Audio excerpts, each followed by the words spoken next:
A 17-year-old girl suffered a horrible attack. Almost 6 years later, a 10-year-old girl goes missing. Is the same person responsible for both? This is the story of A.E. and Lindsey Baum.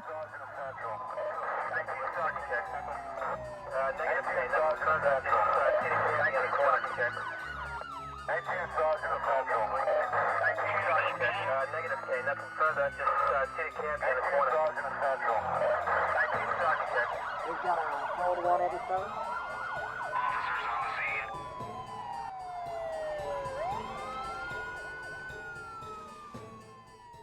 Code 187. Guys, welcome back to another episode of Code 187. Guys, you gotta forgive me because my stream deck is all messed up and everything.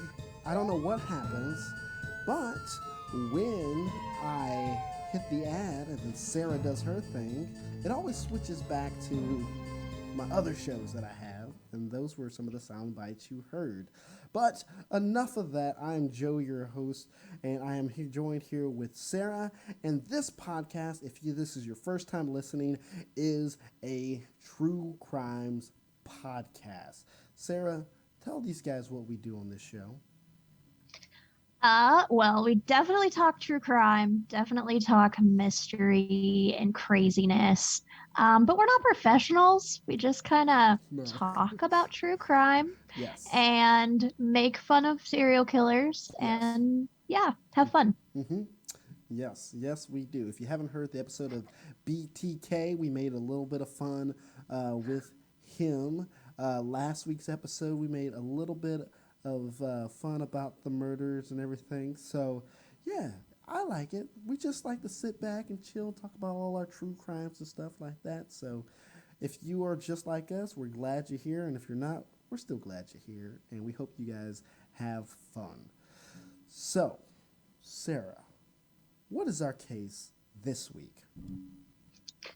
All right. Well, this was a recommended case.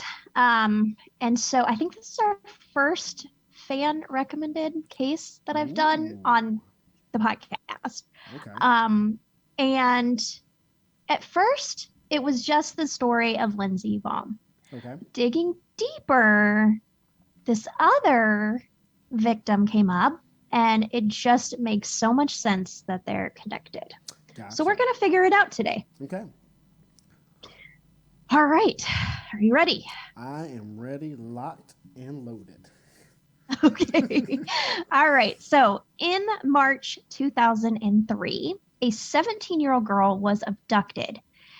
She was pulled into her garage in McCleary, Washington. Okay. An adult male grabbed the teen and forced her back into the garage. This teen is only known in the warrant as A.E. Okay. She is a survivor, and so we don't know her name, but he attacked her. He shoved her to the floor, kicking and punching her, and then bound her hands and feet with duct tape and wire ties. Then he shoved her into the trunk of the car. The trunk lid wouldn't close with her in it, so then he put her into the back seat and drove her to a location. Okay. She doesn't know where this was. I'm sure she was completely out of it after being attacked. But yeah, so as they were driving, A.E. tried to get the man to take the tape off of her mouth by telling him she couldn't breathe. Okay. He then stopped the car and poked her in the eyes and slapped her until she acted like she was breathing again. Okay. The suspect told A.E. that if she didn't start breathing, that he would just continue slapping her. They continued down a gravel road where the suspect stopped the car, dragged A.E. onto the ground, and sexually assaulted her.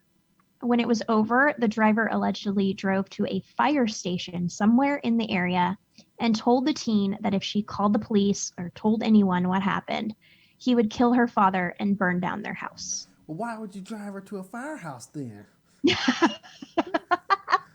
That is literally the authorities. Listen. Right. I'm going to burn your house down, but These people are going to help you first. Yeah, yeah. And the people who are going to respond to the burnt house, I'm going to drop you right in front of them. Listen, I'm going to do all these bad things to you, but I'm going to drop you in front of the authorities, but don't tell them what happened. Exactly. I mean, I'm sure it was like him trying to like intimidate her, but Uh-huh. that was stupid. Yeah, you're right. But you also got to think about the cojones that's on this guy, right? He does all these things, and then here's the mic drop right in front of a firehouse. Like, he's basically telling her, I hope you tell them because I'm not done yet. Like, ah, Very true. yeah, Yeah. we're dealing with the crazy one here. Yeah, he's very volatile. Yes. So before he left, the man freed her wrist, but left her feet tied. Still, she was able to drive herself back home, where her dad cut A's feet loose and called 911. So she fled. I'm sure she was like, is he watching me, leave? So she kind of did the right thing by fleeing. But at the same time, like, if you're in this situation, just know, like, if they do follow you, they're at your home if Yeah. you go home. Yes. Mm-hmm. I always tell people, like, if they think they're being followed, to go to a police station or a firehouse. Mm-hmm. Um, and I'm not like judging her actions because I don't know what I would do. Yes. But I obviously he wasn't following her, but dang. Well, that's just like how it always happens in movies. If you get these like horror films or something, they always drive to their house if they're being followed. And I know home seems like it is a safe place, but that is literally the worst place you could go. So, like you said earlier, you're right. They should go to a police station or heck, a firehouse. Because those are the authorities, and they are going to help you. Um, it's one of those things where it's like more people in numbers. If you got more numbers, you're better off. you know I wouldn't have drove home because now what if you're home by yourself? What if your dad's just home by himself? What if you guys are both there by yourselves? There's only two of you. Mhm. I guess um, I didn't think about the fact that he did attack her in her home, so I guess he already knows where she lives. yeah. Um, but yeah, just go somewhere where there's a lot of people or there's a safe place Yeah, so we for don't sure. only just talk about serial killers, we tell you positive information too. Mm-hmm. Yep. Yep, Learn we're from us. educational as well. Yes. We should start doing that, like, because on Anchor and all that, they're like, what's your podcast category? We could just put educational right there. All right. So investigators collected evidence and collected a sample of the attacker's DNA. Cops entered the DNA profile into the National Criminal Database, but failed to get a match. In 2010, the prosecuting office used a profile to obtain what is called a John Doe warrant for an unknown suspect. So what that basically means is that they didn't have to even know who their suspect was to find out more information legally. Gotcha. I didn't even know this thing existed till today. Well, I was just thinking, how did you not? So, does he not have any? I want to know how they didn't track his DNA. Because you got to have some type of medical records or something, physicals as a kid.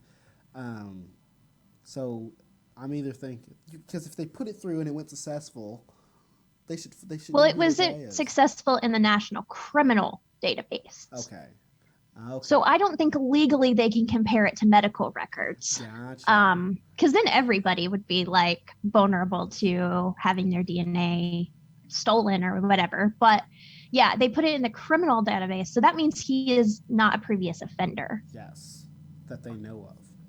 Because that they know of. yeah, because I have heard a lot of crimes like that where somebody will do a crime, and the police will be like, "You're off the hook because this is your first offense," or they do a previous offense, but say it was in another state or another country. There's no record of it in that state. So I gotcha. But I did not know they could do a John Doe warrant right there. That's crazy.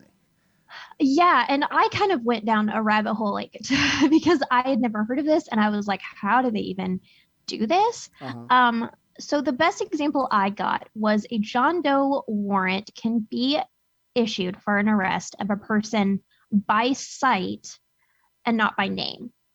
Um, John Doe warrants can also be used when a crime scene and evidence yields a DNA profile, but the individual that goes to that DNA is unknown. Gotcha. Okay.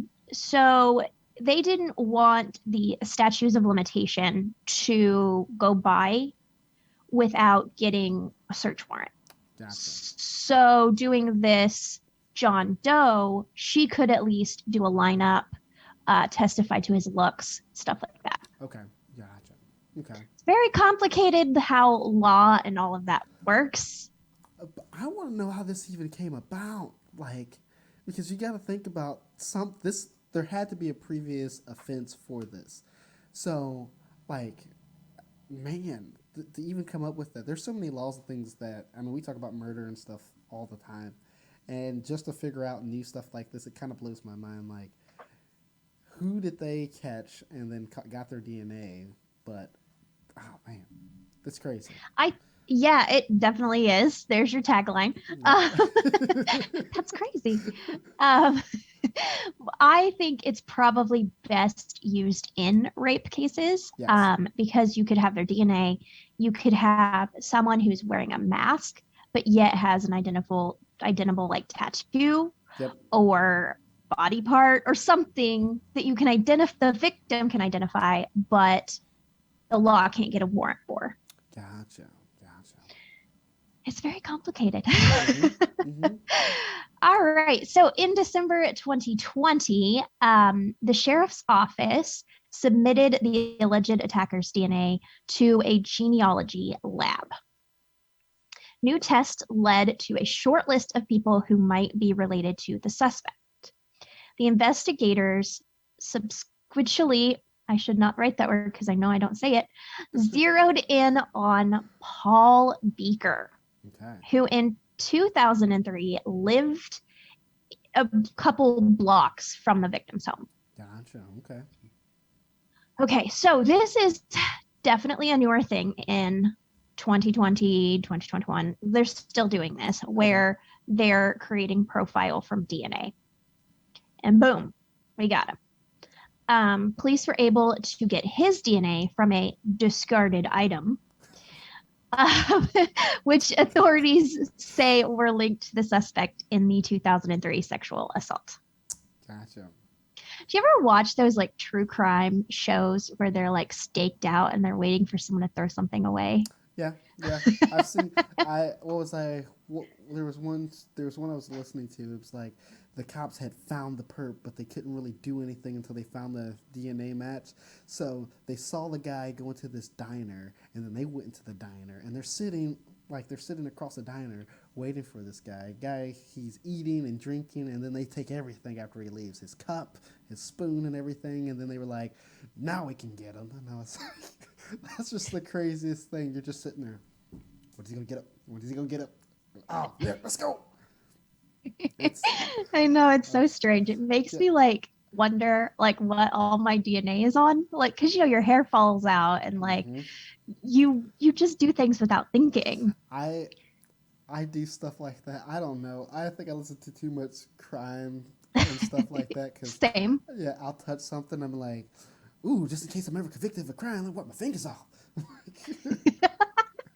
Or I did something where I was like, if I ever committed a crime, the cops will be able to find my fingerprints everywhere because, just the stuff you touch and stuff like that. I don't know. Your mind, when you listen to true crime and stuff like that, you're always thinking about stuff like that. You don't have any ill will against anybody, but you're just thinking like, huh, if, just like, real quick, like that time I took the lady from here to Bloomington, I didn't have any ill will against her, but I'm thinking this is really a messed up situation. Like if I was a serial killer, you'd be dead. But I just happen to be a nice guy. I'm just like, usually when I listen to true crime, I'm like, God, I wish I was there to help that lady out, and Mm-hmm. before the serial killer got there. And who knows, in that situation, I could have been that person, like her little angel who got her there before. Just crazy. The world is a crazy, crazy place. Yes, that's why on here you always hear me say that's crazy. We're gonna get some shirts, and I'm gonna cartoon both you and I, and we're gonna be looking at each other, and then it'll be like you'll have a book open, and you'll be telling me something, and and then I'll have like an air bubble that says that's crazy. Yep, that's I would buy that shirt for sure. Code 187 right above us. Yeah, Yep. I'm gonna start. We're gonna start designing it. We're gonna get some shirts out, some Yep, merch. that sounds good. Okay, so he was arrested on June 15th, 2021, and booked into the Grays Harbor County Jail to await trial. So I haven't found much of an update since then. This was the latter part of the year last year that all of this got wrapped up. So he's probably awaiting trial for the sexual assault and kidnapping of AE. They did say that the 2003 crime allegedly committed by him was a case of a stranger not knowing the victim. He had no Okay. idea who she was, saw her, and just did it. So that is AE's story. We're going to get into the story of something that's a kind of similar. Okay. And this is of a 10-year-old girl. So you tell me if you think that these are linked. Okay. Okay. Okay, so about 6 years later, after 2003, Okay. another popular case happened in the same town of McCleary. 10-year-old Lindsey Baum stopped by her friend's house on June 26, 2009. She was bored and eager to find a friend that she could kind of like play with and have a sleepover. Mm-hmm.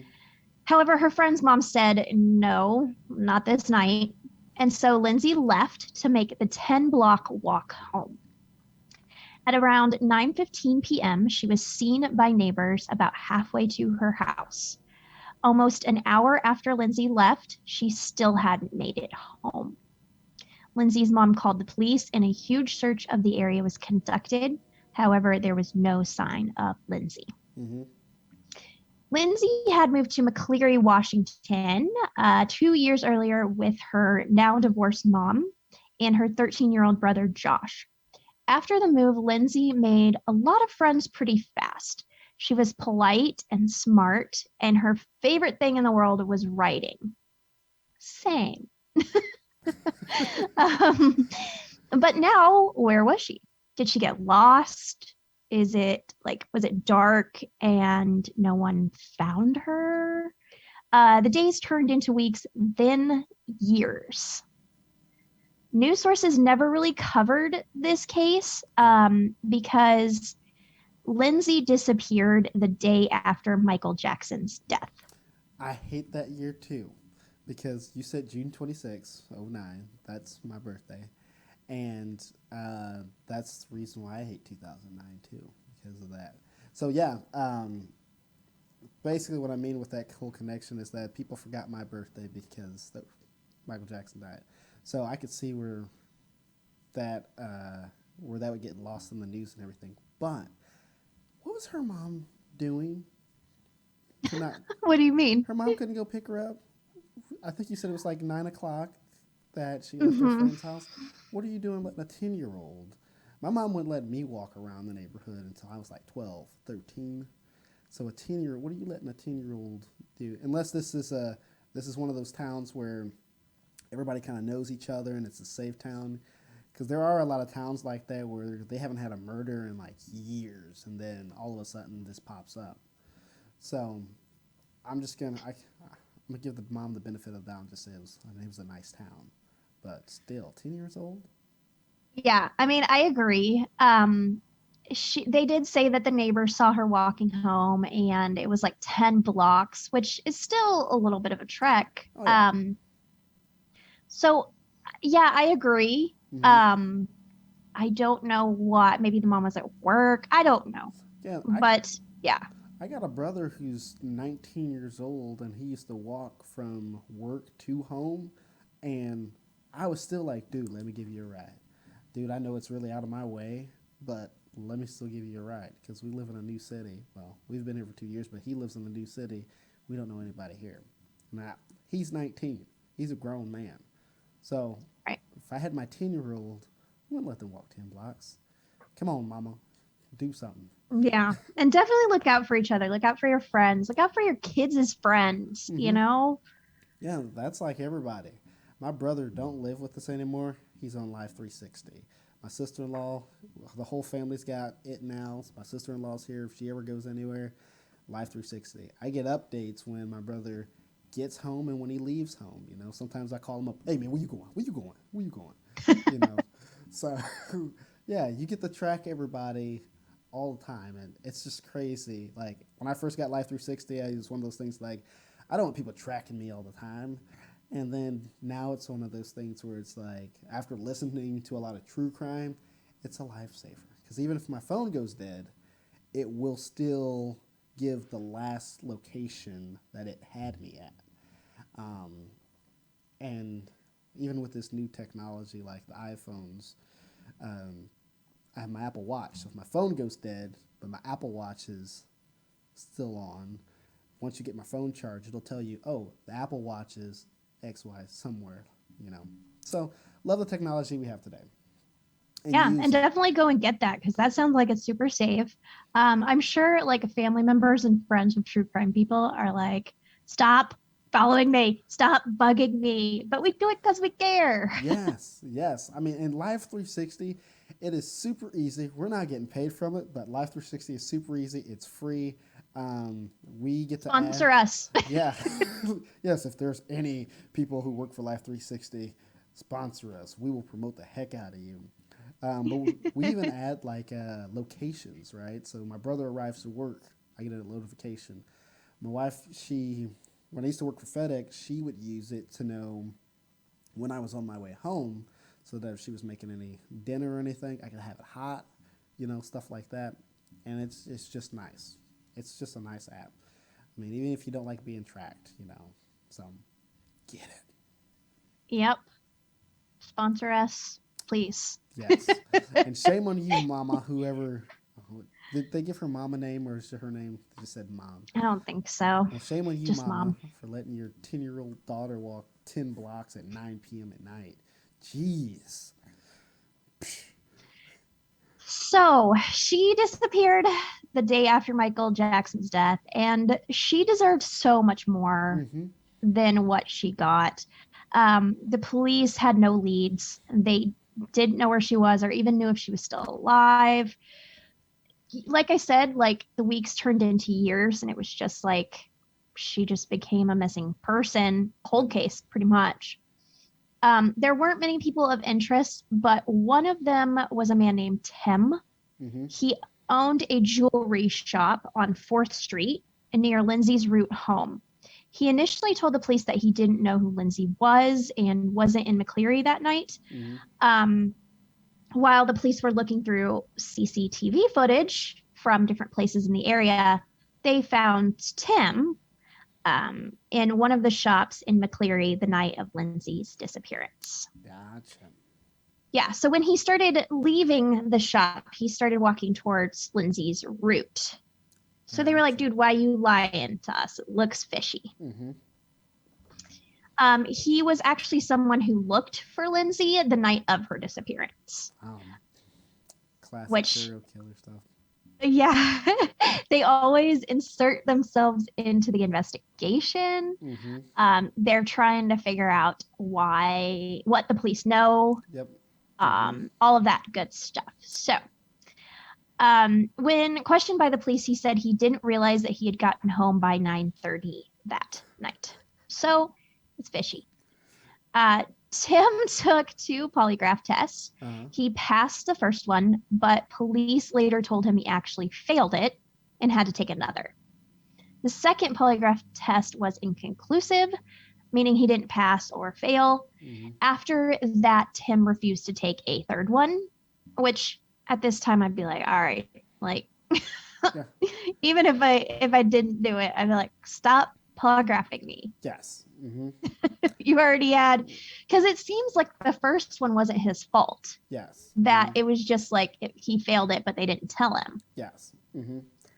So And I don't know what some of this stuff. Okay, police officers, love what you do. Glad you do it to protect us, but y'all still do some shady stuff, man. Like, mm-hmm. because I've heard that where they've done stuff like that, some shady stuff to get. I mean, they figure out the case, but don't you got to get like some type of order or something for a second polygraph test or something like that? I don't know. Probably you probably have to get a, well, I don't think you have to have a warrant for it, Yeah, but you definitely have to do it by the book. yeah. And it doesn't seem like they were. Now, I mean, I guess you could pull. It's a little girl's life on the line and stuff like that. So I guess you can pull that, but still, I don't know. It sounds like we're rooting for this, the killers and stuff.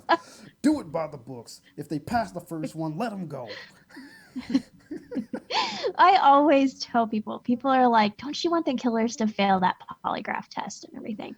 And I'm like, honestly, if I killed someone and they took me in, I'm lawyering up and I'm not taking a polygraph. I'm Yeah. sorry. Listen, when people start asking me questions like that, I'm gonna be like, listen, it just depends on what side I'm on. You know, if I was the murderer, no, I don't want them to do. I don't want them to go by the book. But if I'm the victim, yeah, okay, I messed it up. But yeah, it just depends on what side of the case I'm on. Right. And honestly, like taking a polygraph, they can put you in prison and you didn't do it, Yep. because the jury sees a polygraph as evidence, even though it's Yes. not. Mm-hmm. So it scares me that like I would be innocent and no one would believe me. And Yes. so lawyer up, don't take a polygraph. That's my Yes. advice. If you're innocent. We're too, Sarah. I think that's too educational. Yeah. Pump the brakes on that one there. But she's not But if lying. they did it, they're probably gonna get found out anyway. What was this guy's name again? This was Tim. Yeah, you should. You should make that into that thing you do on TikTok. Lawyer up. Don't do a polygraph test. Be like Tim. Yep, be like Tim. All right. So in September, hunters unfortunately found a skull fragment. The skull was sent to FBI in May 2018. The remains were identified as Lindsay's. Hmm. The authorities stated that she had been murdered, but didn't elaborate on the cause of death. The police remain pretty tight lipped about what happened to her. It may be because they don't have a lot of hard evidence, or maybe they're waiting on a suspect to pop up. Not really sure. In June 2021, the police arrested a man in a kidnapping and rape that happened in 2003 Mm-hmm. to our first victim, AE. So, police think these two cases could have been carried out by Paul Bleecker. Okay. Any potential connection to Lindsay's case is currently being investigated. I really hope that it is so that Lindsay's parents can get some peace. I think there's a huge possibility that it is. The crimes are similar, and it could be Lindsay was a child and he planned on letting her live, but killed her accidentally. Mm-hmm. It also could be that he dropped her off somewhere and she just succumbed to the elements and died. Yep. So it definitely could be an escalation by this killer. Mm-hmm. The rape happened. It was a child. She was 17. He just went for another child. Killing her could be a way to make sure she doesn't go to the cops like AE did. Yes. Mm-hmm. I'm sure we're going to know more in the next coming years, especially if they do charges. Yes. But so far, that is all we know. And this does look like a serial killer's progression, right? It does Mhm. look like, so the first time, it might have been one of his earlier murders, and so he did that, and then he let her live. he still lives in that town. He's figuring out that she called the cops and stuff like that. And he's like, can't let that happen again. And so then he had this girl now. One of the things I think that's crazy about true crime and all that, it's all like a lot of stuff happens, the same way. So like before you even said hunters found her, I had it in my head that, oh, she's going to be found by hunters, and then you said it and I was like, okay, just everything's it's just all the same. I don't know. It just It's blows my mind. predictable. Yeah, it's very predictable. But this isn't a movie. This is real life. Right. I mean, the fact that we can even sit here and I can just be like, yeah, it sounds like a serial killer progression, it's just, I don't know, it's just really predictable. But, we got 2 kidnaps. I think the police do need to let a little more evidence out so we can figure out what's going on. I hate new cases because there's a case here in Terre Haute where some guy randomly walked up to this gas station down the street from me. I remember when the murder happened. Like, we were living here and there was a bunch of cop cars that went down there and we didn't know what the heck was going on. And some guy walked up to the car, shot a 14-year-old girl. And this was a guy from her school. The guy is, what is he? He was 16 when it happened. He's 18 now. And the problem was they were trying to see how they were going to judge him. And the problem I kept running into was nobody would tell you anything. Nobody would tell you anything. They said that his court date was going to be in March, so I could probably go there now and look it up and see how everything progressed. But at about the time I looked it up, he was getting ready to go in, and that's what they were discussing was how old. I mean, what they should charge him with for based on how old he is. So that's why I hate new cases. I really like old cases because it's one of those things, a lot of old cases because all the evidence is there and you can figure it out, or you have enough to make a hypothesis. Ooh, I ain't said that word in a long time. So, Well, with Lindsay's case, to me, it seems like kind of what we had with Cassidy Rainwater, where they're building this case against this guy.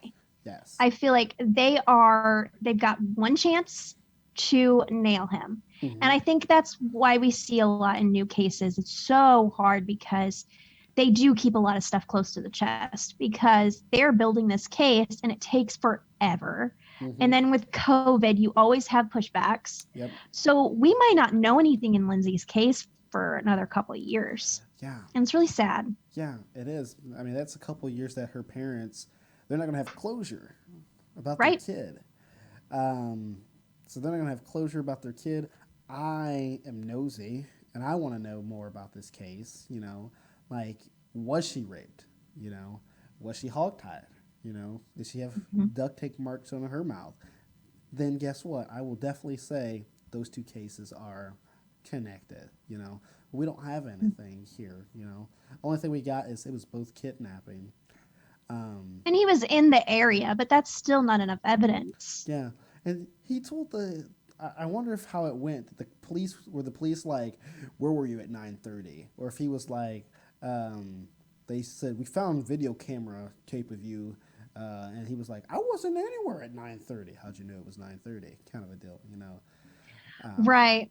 And that's another interesting thing is because that was with Tim, the guy that I talked about first. The guy they think did it was Paul Beaker. Beaker, I think.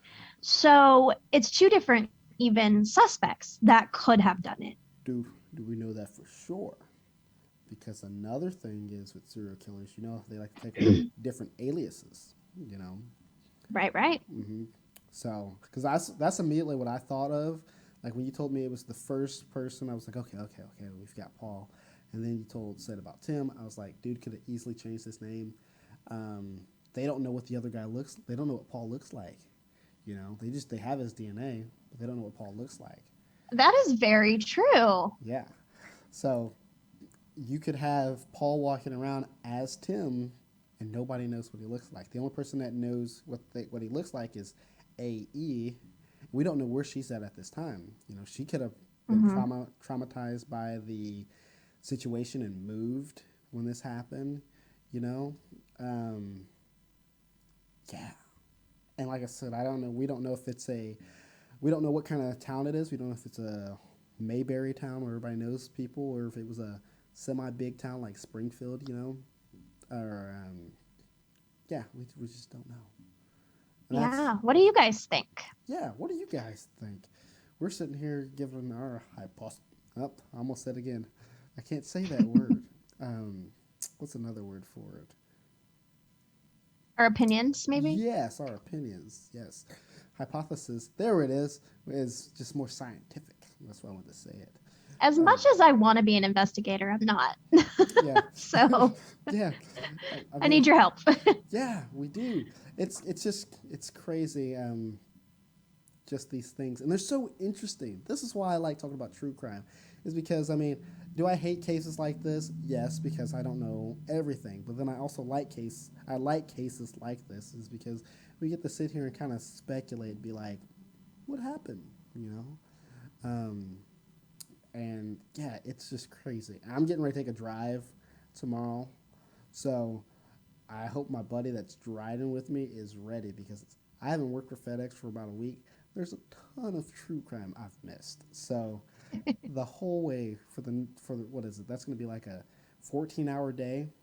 Yeah, 14-hour day. We're going to be listening to true crime. Oh yeah, and this is going to be the first show we listen to. Not this. Yeah. Not this particular episode, but the show. This is going to be the first show we listen to. So Code 187 should be at the top of everybody's list. well, I mean, I'm gonna let you know, sir. It's not at the top of my list. Betrayal. Yeah, my show, the Joe Show. That's number one. Well, it's the top of my list. See, like if I said, "Hey, sir, is the Joe Show at the top of your list?" You'd be like, "Nah." See, Right. but yeah, yeah. This case is very interesting. I think they could. I think they could be connected. You know, I think they could be connected. I think Paul is Tim and Tim is Paul, and I think that we are definitely going to find out more once Lindsay was the victim's name, the second person. Mhm. We're gonna once we figure out more evidence about it. I bet you some money that they're gonna find out that it was she. Of course, she was raped. We all know that. Why else would you kidnap a kid? She was raped. We already know that. Yeah.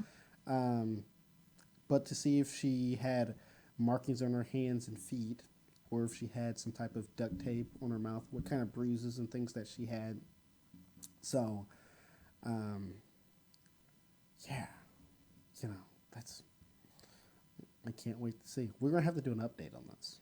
Yep, I probably will. See, and that's another thing about these cases too. It's like another thing about these cases is that, you know, we have to wait, and there's going to be more evidence going on, so that we have to figure out. Sorry, my brain is getting all flabbergasted because Zoom only gives us 30 minutes to do this, and we got 1 minute left. So, yeah. So.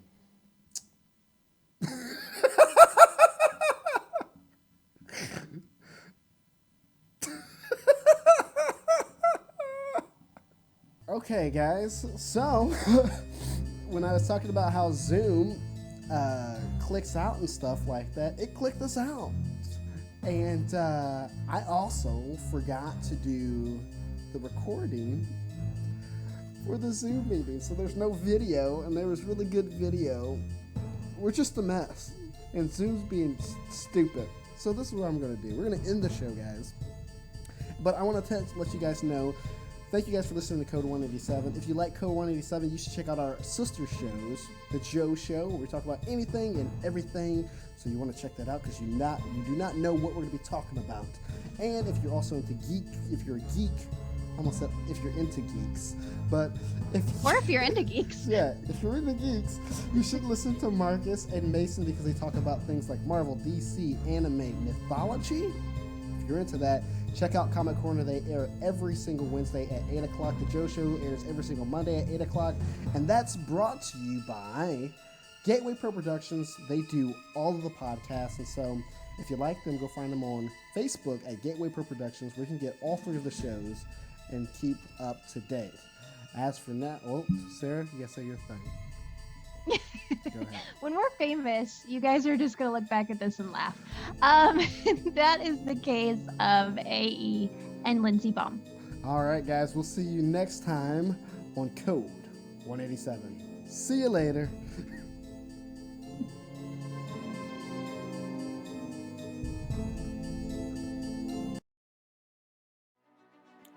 In a world with pain and destruction, we need a hero. Who will be that hero? Gateway Pro presents an old podcast, The Joe Show. Whoa, wrong ad. Let's try that again. Hey guys, my name is Joe and I'm the host of the Joe Show podcast. On my show, we talk about anything and everything except politics. You will never know what we'll be talking about on our show, so you should definitely tune in. Join my boy Marcus and my brother Mason as we talk about food, superheroes, and those are just some of our simple topics. Sometimes we can get a little complex and talk about the difference between wisdom and knowledge. You never know what we're going to be talking about on the Joe Show. Even though we have a plethora of topics to talk about, our goal is to entertain you, the listener.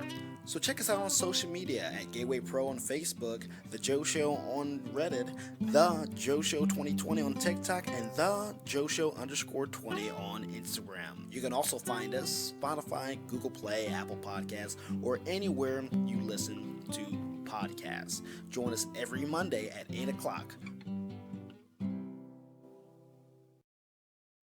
I just wanted to say I hope you enjoyed this video. If you like any of the content for Code 187, please click that subscribe button, that like button, that share button. Help us out, help us grow. You can find us on your favorite podcast platforms. Check us out on there. Give us some ratings. Tell us what you think. We're also across every social media on Code 187. So we're on TikTok, Instagram, Twitter, Facebook. I think that's it. And of course YouTube. So please subscribe if you like our content and spread the word. We'll see you guys next time. Bye.